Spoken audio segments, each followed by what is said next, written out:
Hey guys, this is Dong LeForêt with a review of Legend of Korra, Episode 9, Out of the Past. This has been an amazing episode, and I couldn't really ask for more, except for maybe a little more humor, but it had a happy ending. Yay. So that makes up for the slight lack of humor. Moving on though to what actually happened in the episode, which was Okay, the highlight for me was the clash of the villains at the end, Tarlok versus Amon, and of course it was Amon who won. Yes, I rhymed on purpose. He is such an epic villain, and I actually sympathize with him because his values are in the right place. He wants to make things better for a significant population of the city, whereas Tarlock is just, a selfish bastard. So I was so happy to see Tarlock getting his just reward and having his bending taken away. Thank you, the writers. They answered our prayers, didn't they? Yes, thank you. So I'm glad it was early, but I'm glad that Tarlock came down this way. And Amon was epic in so many ways, but the blood bending didn't really affect him, like a little bit, but he kind of like shook it off and kept walking. And I was like, dang, didn't see that coming.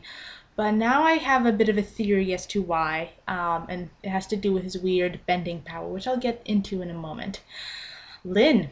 Lynn is back, guys, and I am happy for that. She is an amazing character, and the she can get down to business and get it done. She is in it to win it. Though now I have to wonder what her goal is going to be. Because at first she just wanted to make sure that her officers were okay. But now that she's, kind of saved them now that she's broken them out of prison, now what's she going to do now? She's definitely going to help out in some way. I mean, she's going to want, revenge. She wants Amon to pay back for what happened. But is she gonna do her own thing, or is she going to help Team Avatar? I think we'll see. I kind of think she's gonna do her own thing, because that's the Lin Beifong that we kind of know and love. But at the same time, I think like it can go either way. So I guess we'll have to wait and see. Asami, I feel so bad for her. She didn't deserve this. She's an amazing girl, an amazing character, and she was totally ready to be there for Korra all the way. Though now I'm afraid that things are gonna. She's catching on so quickly. She is quick, and Bolvin was kind of. We love him, but he can't hide the truth. So he kind of told her that they kissed. Why is everyone just blurting things out? Anyway, she kind of she's catching on, and there's going to be an ugly confrontation soon, which makes me sad. She is such a good part of Team Avatar, and it's not going to be the same without her. But I have a feeling she is going to leave once she finds out that Korra and Mako have a thing for each other. So I'm not looking forward to that. That's the one thing that's keeping me like weird anxious about the next episode. So we'll see. All right, now and also Korra. Korra has had quite a bit of. She's Even though she didn't have much action in this episode, she's still a boss. Especially towards the end when she hangs like with that ribbon on her wrist. At first I was like, what are you gonna do with what are you gonna do with your wrist? But then she hangs from that thread, from like not a thread, but that cloth, and I was like, snap, man, that was clever.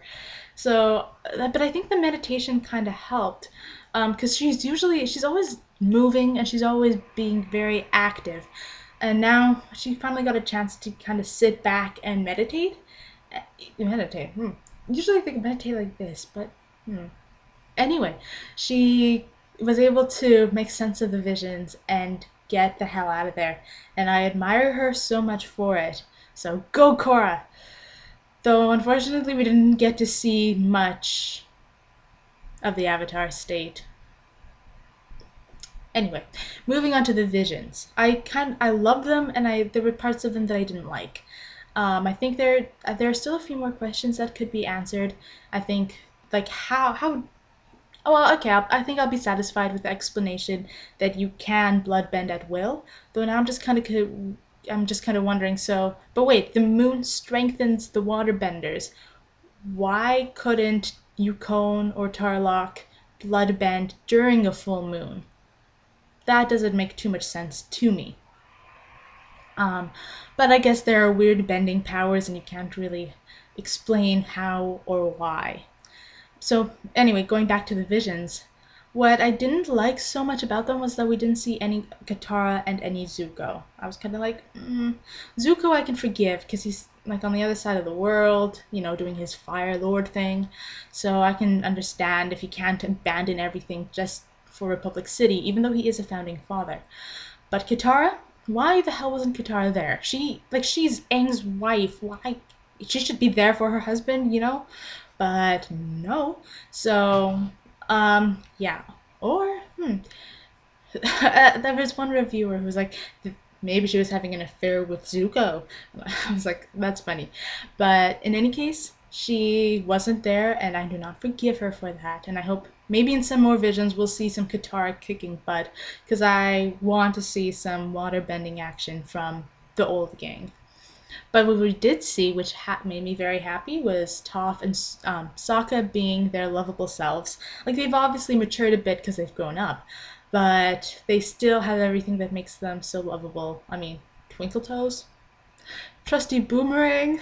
Oh my gosh, that I was like, okay, I was being such a girl, and I was like, so yeah, I'll tone it down for the purposes of this review.